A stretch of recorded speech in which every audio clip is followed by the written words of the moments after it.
সাধু সেই সোনার রাধাকৃষ্ণটাকে, ছোট্ট রাধাকৃষ্ণটিকে সেই পোটলা অর্থাৎ ব্যাগের মধ্যে নিয়ে নিলেন, আর ধীরে ধীরে গৃহিণীর দরজা খুলে আস্তে আস্তে বেরিয়ে গেলেন। হরিবল হরিবল হরিবল। বেশ কিছু দূর চলে গেল, যখনই সূর্যের আলো ফুটতে লাগলো, দিনের শুরু হতে লাগলো, সাধু চিন্তা করলেন, আমি কি করেছি? আমি সাধু, আমার তো সঞ্চয়ের কোনো অধিকার নেই, তাহলে আমি কেন এই রাধা কৃষ্ণের সোনার বিগ্রহটাকে চুরি করলাম? আবার সারা জীবনের জপ তপ আজ আমার যে শেষ হয়ে গেল। আবার সাধু পিছন দিকে অর্থাৎ আবার ফিরে এলেন সেই গৃহস্থের বাড়িতে।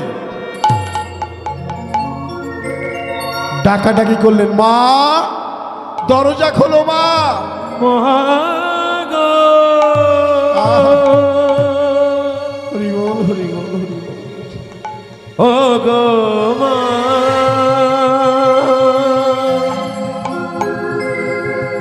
ও গো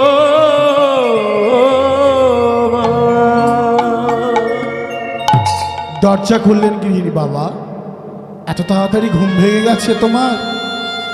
এত তাড়াতাড়ি কি করে আপনার ঘুম ভাঙলো বাবা?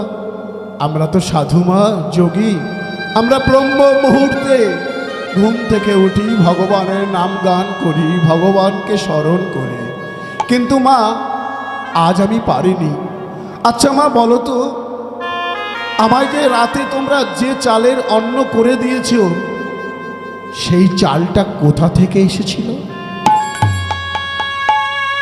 গৃহস্থ আধার কে বলল সাধু বাবার চরণ তলে।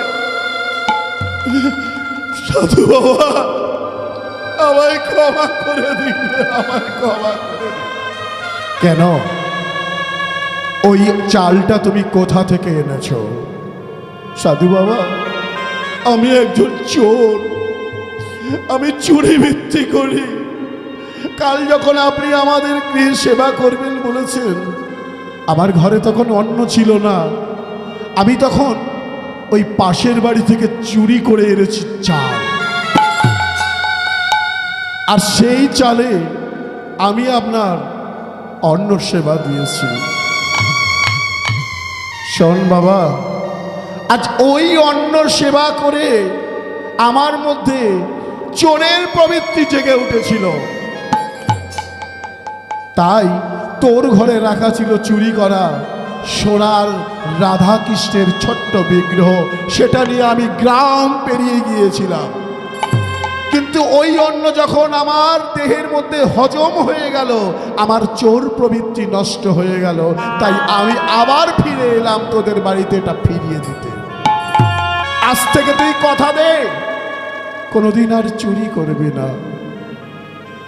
কথা দিলেন সেই গৃহস্থ, দীক্ষা দিলেন সাধু বাবা, কৃষ্ণ মন্ত্রে দীক্ষা দিলেন, হরে কৃষ্ণ নাম তারা জপতে লাগলো।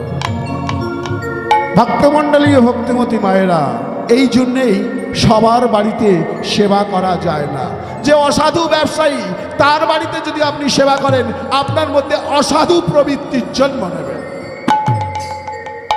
যে কোর্ট কেসের অপরাধী, তার বাড়িতে সেবা করবেন, দেখবেন আপনার মধ্যে অপরাধ ভাব জাগ্রত হবে।